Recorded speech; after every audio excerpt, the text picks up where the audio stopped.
Salam, salam la famille, j'espère que vous allez bien et j'espère qu'également vous êtes en bonne santé.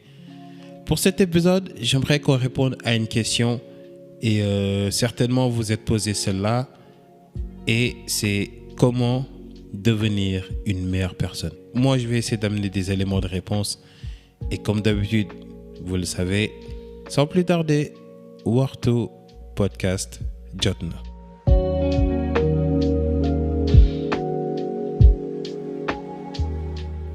Salam, salam et merci beaucoup de nous rejoindre pour ce nouvel épisode de Warto Podcast.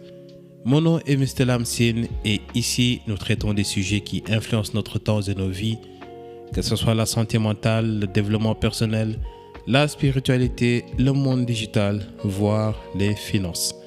Et avant de commencer cet épisode, je t'invite d'abord, si tu ne l'as pas encore fait, à aller t'abonner à la page Instagram et YouTube de Warto Podcast, mais également pour toi qui es en déplacement, que tu sois en voiture, dans le train, dans les avions, sur un bateau, tu as la possibilité d'écouter le podcast via Apple Podcast, Google Podcast et Spotify. Passons aux choses sérieuses maintenant. Comment devenir une meilleure personne? Pour moi, devenir une meilleure personne passe par plusieurs étapes et que chaque étape est liée à l'autre.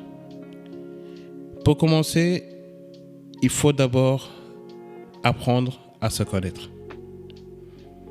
La première étape pour devenir une meilleure personne consiste à se connaître, de prendre le temps de réfléchir sur ses valeurs, de savoir c'est quoi nos forces, nos faiblesses et également de vraiment avoir cette observation neutre. Parce que quand on apprend à se connaître, parfois notre esprit nous joue des tours. Par exemple, on peut se dire que nous sommes bien, nous sommes gentils, nous sommes serviables, etc. Et l'esprit parfois te trompe, si je peux le dire comme ça. Moi, par exemple, lorsque je faisais l'identification de mes qualités et défauts, évidemment, côté qualité, je me suis dit que je suis quelqu'un de gentil, je suis quelqu'un de serviable, je suis quelqu'un qui aime tester de nouvelles choses, qui est quelqu'un d'aventureux, si je peux le dire comme ça. Mais également, côté défaut, je dirais que je suis quelqu'un qui est assez... Quelqu'un qui aime vraiment faire les choses à la hâte. Et puis, j'ai découvert pas mal d'autres défauts quand même. Et ça m'avait frappé. Tu vois, je me suis dit, waouh, attends. Donc moi, je suis ce genre de personne aussi. Et c'est la raison pour laquelle, pour l'étape suivante, il faut avoir de la compassion et il faut aussi savoir développer l'empathie. Parce que si par exemple, on trouve que, je sais pas, un tel défaut, qu'on est quelqu'un qui se met en colère trop vite et qu'on s'en veut pour ça, ça va vraiment nous rendre la tâche difficile pour vraiment devenir cette meilleure version de nous-mêmes. D'où l'importance de vraiment ressentir de la compassion et de l'empathie envers nous-mêmes. Parce que d'habitude, on entend tout le temps dire que oui, il faut ressentir de l'empathie envers cette autre personne-là.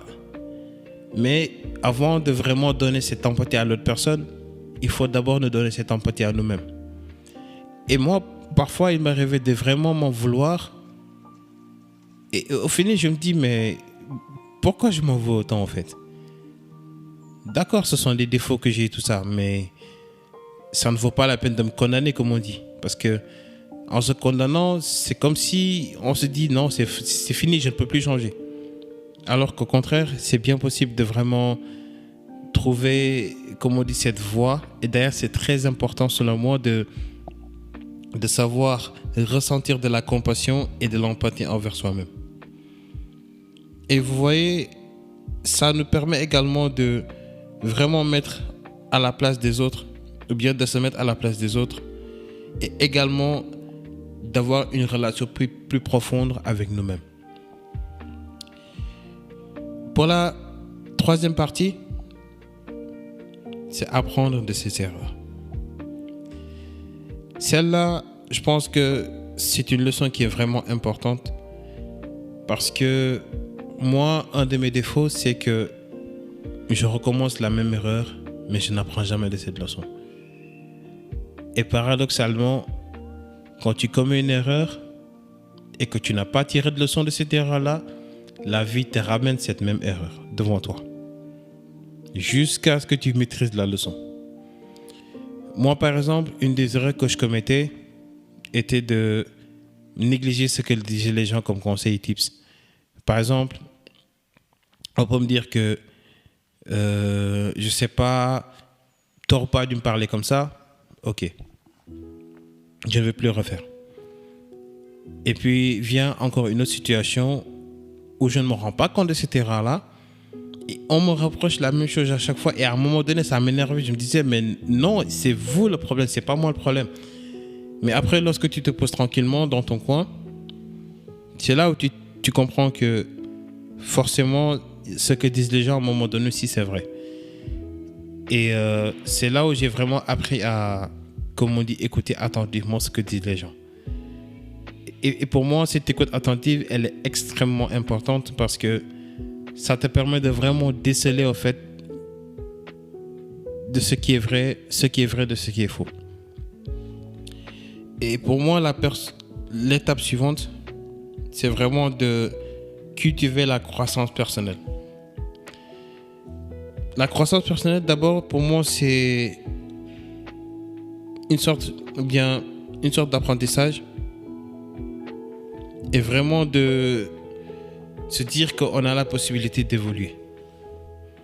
Mais comment?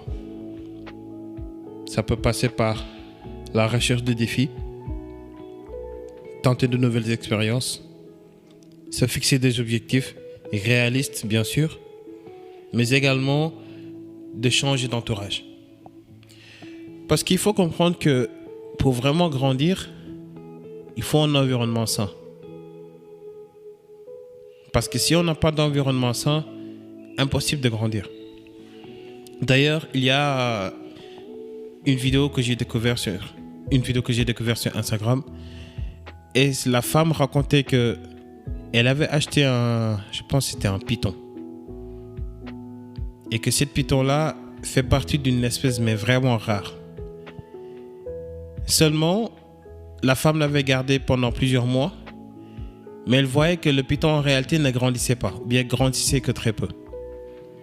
Alors, elle s'est posée et s'est dit, mais il y a un truc qui cloche, parce que normalement, je le donne à nourrir, je m'occupe bien de ce python-là, alors comment se fait-il qu'il n'atteint pas sa taille normale? Et c'est là où elle se rend vers un vétérinaire, et voilà, elle lui demande, mais qu'est-ce qui se passe avec mon python? Comment se fait-il que mon python ne grandit pas comme les autres? Et là, le vétérinaire lui pose cette question suivante. Est-ce que tu t'occupes bien de lui? Oui, etc. et tout ça. Et il lui a demandé, est-ce que il a une cage assez grande? Et c'est là où il lui dit, non, c'est juste une petite cage que j'ai. Il lui dit, effectivement. La cage a fait de telle sorte, bon, pas physiquement, mais a fait de telle sorte que le python ne grandisse pas. Et c'est là où elle a dit que l'environnement est crucial pour une personne. Parce que si on n'est pas capable d'avoir cet environnement qui nous aide à grandir. Par exemple, j'aimerais dire que nous avons tous une cage. Et cette cage-là, ce sont ces 5 personnes ou bien ces personnes qu'on fréquente le plus. Si par exemple tu traînes avec des personnes qui te poussent à être la meilleure version de toi-même, qui te challenge à atteindre des objectifs, forcément tu vas réussir. Mais si par contre tu as des personnes qui te tirent vers le bas, qui ne t'inspirent pas, qui ne te poussent pas à être meilleur, qui ne te challenge pas, si je peux le dire comme ça, quels que soient les efforts que tu vas faire, tu vas toujours rester bloqué. Et c'est pour moi très important parce que moi, j'ai fait un constat. C'était que mon cercle à moi, c'est des entrepreneurs, des créateurs de contenu, des gens qui veulent vraiment changer leur vie. Et à un moment donné, je traînais avec d'autres personnes, bien sûr, mais tu sens que ces genres de personnes-là, en fait, tu ne peux pas avoir de discussions très loin. Et c'est là où je me suis dit, c'est vraiment important de vraiment définir son cercle, parce que le cercle peut soit te faire grandir, soit te garder à la place dans laquelle tu es. Bref. Et pour moi, aussi l'une des points pour ne pas être long, c'est vraiment de pratiquer la gratitude et d'être vraiment positif. Reconnaître ce que nous avons, plutôt que de nous concentrer sur ce que nous n'avons pas, est vraiment quelque chose qui peut vraiment changer nos vies. Même dans le Coran, je pense dans la sourate Ar-Rahman, je pense que c'est la 55e sourate, et Dieu nous dit: lequel de mes bienfaits nierez-vous? C'est-à-dire, Dieu nous donne tellement de bienfaits. Par exemple, rien que nous lever le matin en bonne santé, c'est un gros bienfait. Le fait de voir ses parents, c'est un bienfait. Le fait de, par exemple, d'être auprès de la personne qu'on aime, c'est un bienfait. Le fait de vraiment aller au travail ou bien de faire quelque chose qu'on aime et qu'on gagne de l'argent avec, c'est un bienfait. Et malheureusement, nous avons trop tendance à nous focaliser sur ce qui nous manque. Même, je pense, dans les 7 lois spirituelles du succès, d'ailleurs, j'ai fait un podcast sur ça, vous pouvez aller l'écouter. Le docteur Deepak Chopra dit que si on se focalise sur ce que nous n'avons pas, eh bien, notre esprit s'est rétréci. Alors que l'être humain, c'est l'univers en lui-même. Donc, je pense que je peux m'en arrêter là. En tout cas, ça a été un vrai plaisir de répondre à cette question. Et bien sûr, vous pouvez me dire comment devenir une meilleure personne. Vous pouvez me le dire soit dans les revues pour Apple Podcast et Spotify, mais également, vous pouvez commenter ça donc, sur la page Instagram et YouTube. Donc, c'était tout pour aujourd'hui. Et encore une fois, merci beaucoup de prendre le temps de nous écouter. Et encore une fois, je vous dis un gros merci pour ceux qui viennent, ceux qui prennent le temps d'écouter et de me donner les conseils qu'il faut. Ça, je vous le dois vraiment. Et comme j'ai l'habitude de le dire, non, cette fois-ci, je vais changer. Soyons. Exactement. C'était Mr. Lamsin et on se donne rendez-vous à mercredi prochain, Inch'Allah. Et sur ce, salam sur vous.